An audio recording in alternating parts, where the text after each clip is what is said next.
She never came back. The door was locked. The phone was unanswered. And in the office, people started whispering, "Something is wrong." It was a summer afternoon in 2019 in a small, sleepy town in New Jersey, USA. In a marketing company that was running smoothly as usual, a young employee walked out of the office to go to lunch. But no one expected that it would be the last time they would see her. Carolyn Byington, 26, was the type of person who was never late and never disappeared without notice. Born into a family of intellectuals, having studied abroad in many countries, she chose to live close to home, to work, and contribute to the community. She was not too outstanding, but was always loved for her thoughtfulness and calmness. Someone who no one thought would fall into danger. On paper, she lived alone in a quiet apartment complex just a few blocks from the company. No one in the office seemed concerned when she stepped out during the break. Until the hour had passed, the phone had not rung, and her seat had remained empty. Outside, the sun shone down on the deserted street. The air was strangely quiet, as if the whole place was holding its breath, waiting for something to break. And then, when the door to the apartment opened, the whole town was plunged into a shock that no one was prepared for. On the afternoon of June 10th, 2019, no one knew that a silent tragedy was unfolding behind the door of a second-floor apartment in a quiet residential area in Plainsboro. Outside, the trees stood still in the early summer sun, but inside, the air was torn apart by an unexpected encounter. Kenneth Saul, Carolyn's co-worker, had entered the apartment earlier. He did not knock or ring the doorbell. He did not need to, because he had the key. No one knew how, but months earlier, Kenneth had secretly stolen and copied her key, a small but calculated act. The apartment was quiet, as it usually was at noon. Kenneth was used to Carolyn eating lunch at the office, so he returned to the apartment to check his surveillance equipment. The tiny cameras he'd installed himself in hidden corners of the bedroom and living room. But this time, Carolyn didn't follow her routine. For some reason, she decided to come home early. She opened the door, stepped inside, and stopped. At that moment, Kenneth panicked. There was no plan. There was no way out. He retreated behind the door, holding his breath. As Carolyn moved further inside, he lunged at her from behind, pushing her face down onto the floor. The attack was silent, but violent. Kenneth hit her hard on the head with his bare hands, a series of punches that left her dizzy. As Carolyn struggled, he rushed to the kitchen, grabbing the two closest objects, a pair of scissors and a screwdriver. Both belonged to the victim. He didn't stop there, stabbing himself repeatedly in the neck, as if to block any chance of incrimination. As Carolyn's body lay still, Kenneth looked around. Blood was on the floor. Footprints were left in the red. He hastily rummaged through the cupboard, grabbed a bottle of bleach and began to scrub the floor, his hands shaking. But there was too much blood. He couldn't clean it all. Finally, he collected the hidden cameras, stuffed them in his pocket, and quietly left the scene. No one saw him come or go. No noise was heard in the hallway. A single neighbor later testified that around noon, he heard a strange noise.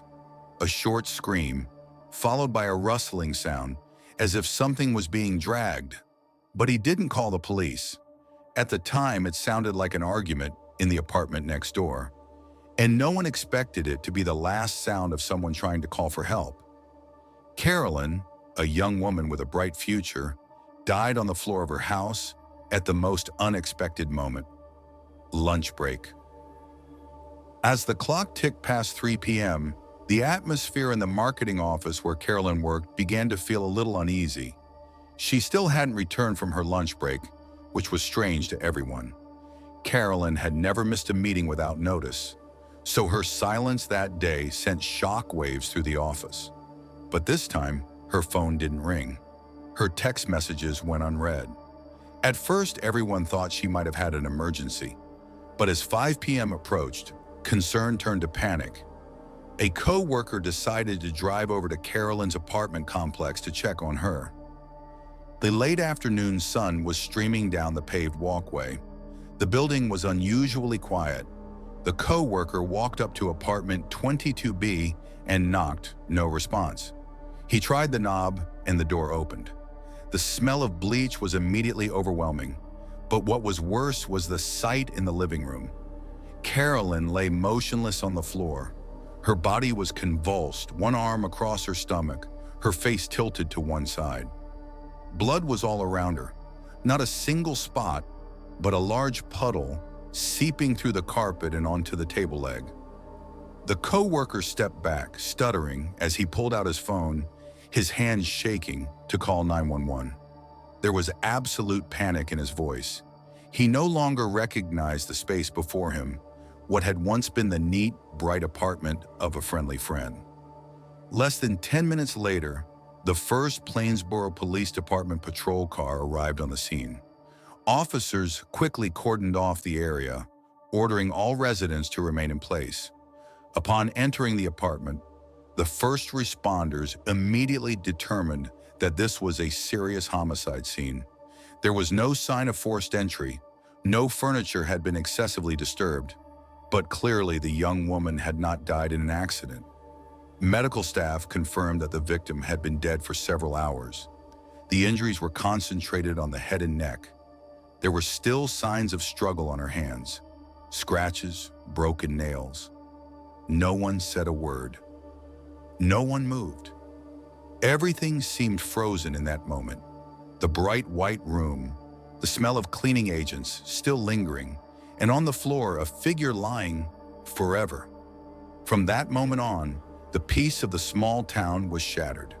A murder with no witnesses, no gunshots, no signs of forced entry, leaving only one haunting question in everyone's mind. Who did this, and why? The forensic team arrived that same evening. Every corner of the room was scanned with ultraviolet light. Every faint footprint on the floor was marked. But even though it seemed like the killer had tried to erase his tracks, the scene still told an important story. The attack took place in the victim's familiar space, with no signs of forced entry from the outside. The door was not broken, the lock was intact, leading the police to believe that the killer had a key or was trusted by Carolyn to let him in. The autopsy revealed that the victim had been murdered by direct violence, with multiple deep and repeated stab wounds concentrated in the neck. Based on the angle of the stabs, forensic experts determined that the killer was likely right-handed and had acted from a position of complete control over the victim. The skull also showed severe damage, consistent with a direct punch or impact with a hard object. The time of death was estimated to be around noon, coinciding with the time she left the office. What particularly caught the investigators' attention was the murder weapon. Both were household items belonging to Carolyn herself. These were not weapons brought from outside. They were tools taken from the scene.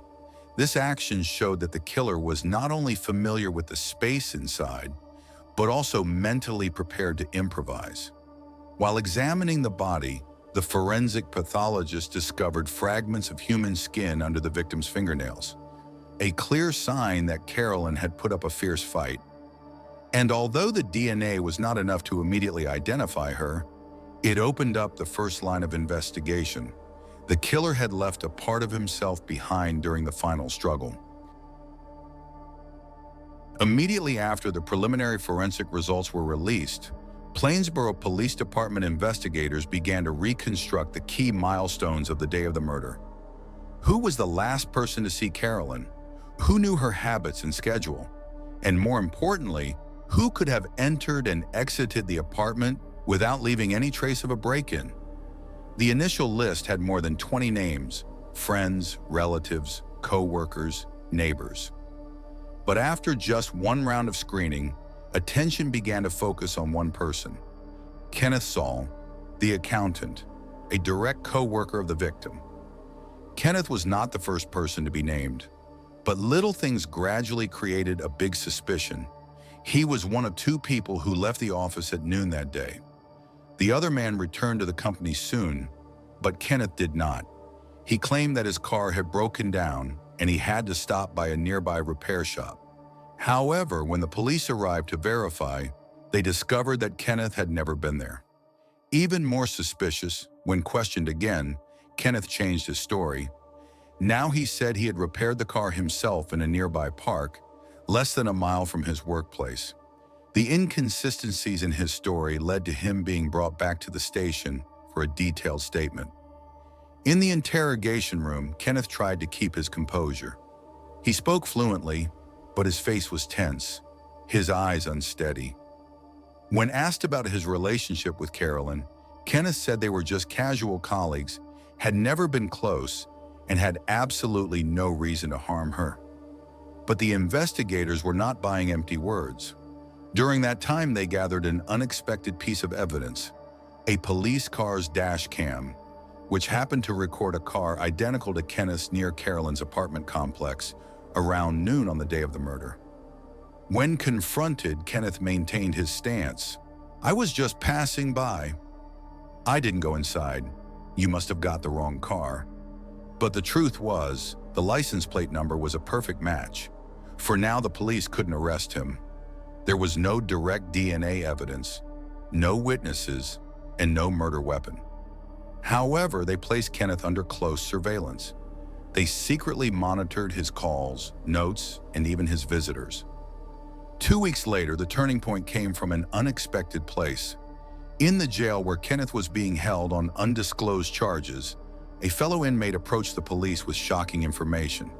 According to his testimony, Kenneth had suggested that he carry out a new murder, one that would look exactly like Carolyn's. The details of the confession made the investigators' hair stand on end. The murder weapon must have been scissors and a screwdriver. The victim was a young woman between the ages of 25 and 30, and, crucially, the crime scene had to be cleaned with bleach after the crime. None of these details were ever made public. To verify this, the police quietly set a trap. They asked the inmate to wear a tape recorder and continued to talk. In the tapes that were later recorded, Kenneth calmly discussed the plan, how to choose the target, and even prepared a confession letter for the inmate to pretend to be the perpetrator, thereby clearing himself. At this point, all suspicions were no longer hypotheses. The investigation team searched Kenneth's cell and found many handwritten notes detailing each step of the fake murder setup, including the initials of the investigators and the direction of the scene to create a distraction. The last pieces of the puzzle finally fit together. Soon after, Kenneth was formally charged with first-degree murder and attempted murder while in custody. When he was confronted with the wall of truth, he knew there was no escape. 3 years after the crime, in late 2022, prosecutors offered Kenneth a deal. If he confessed the whole truth, he would be given a reduced sentence in exchange for avoiding a lengthy and painful trial for the victim's family. Kenneth agreed. During his final interrogation, he recounted the entire terrifying plan, from secretly copying keys, sneaking into Carolyn's house at lunchtime when she wasn't home, to installing hidden cameras in her apartment and obsessively following her for months. He had no idea that Carolyn would be home that day. When she walked in, everything fell apart. There was no conversation, no warning, just a sudden attack from someone who had been quietly preparing for too long. Carolyn Byington's case ended with a 55-year prison sentence.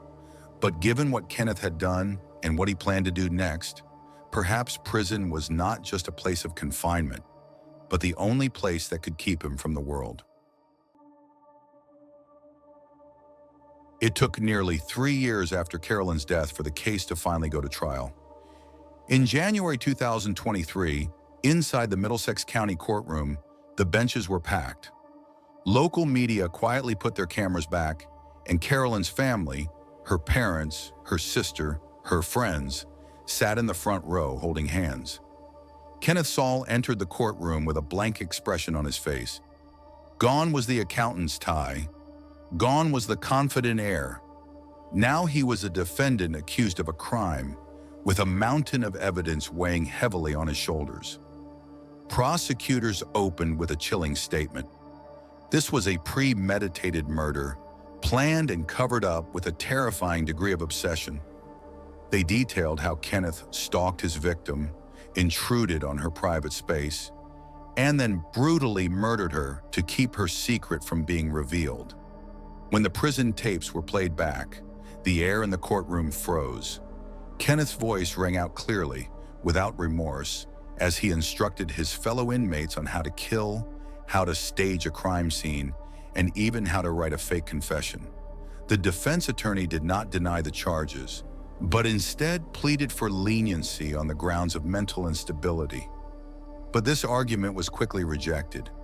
It didn't take long for the jury to reach a decision.